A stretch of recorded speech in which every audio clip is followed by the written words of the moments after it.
Hujambo na karibu mtazamaji wa Zone Media. Usiku huu ni usiku uliokuwa na hofu kubwa sana katika upande wa Mashariki ya Kati kufuatia mashambulizi ambayo yanazidi kuendelea kati ya Irani pamoja na kambi za Marekani za Mashariki ya Kati, ikiwemo kambi ya Al Udeid iliyoko nchini Qatar.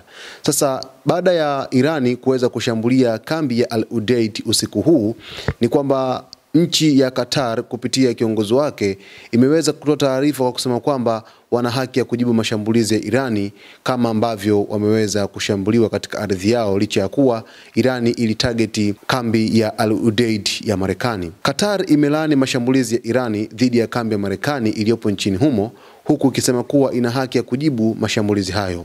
Qatar ililaani mashambulizi ya anga ya Irani dhidi ya vikosi vya Marekani katika kambi Al Udeid, ikisema kuwa inahifadhi haki ya kujibu moja kwa moja na kwa mujibu wa sheria za kimataifa.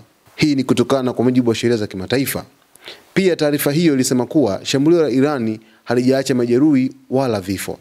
Sasa Qatar imesema haya, hii ni kwa mujibu wa sheria za kimataifa kwenye masuala ya vita, kwamba ukishambuliwa basi una haki ya kujibu mashambulizi kwa kuto kuonyesha unyonge. Sasa Qatar imetoa taarifa hii, lakini bado haijaweza kuthibitisha kwamba itajibu rasmi mashambulizi haya au imezungumza kutokana na kanuni ambazo zinasema za Umoja wa Mataifa kuhusiana na mashambulizi endapo nchi yako itashambuliwa kwa silaha. Sasa mtazamaji, salia na Zone Media ili uweze kufahamu nini muendelezo wa taarifa hii ambayo inazidi kuwa kubwa kwa hivi sasa, huku mashambulizi yakizidi kuendelea katika kambi ya Al Udeid iliyoko nchini Qatar.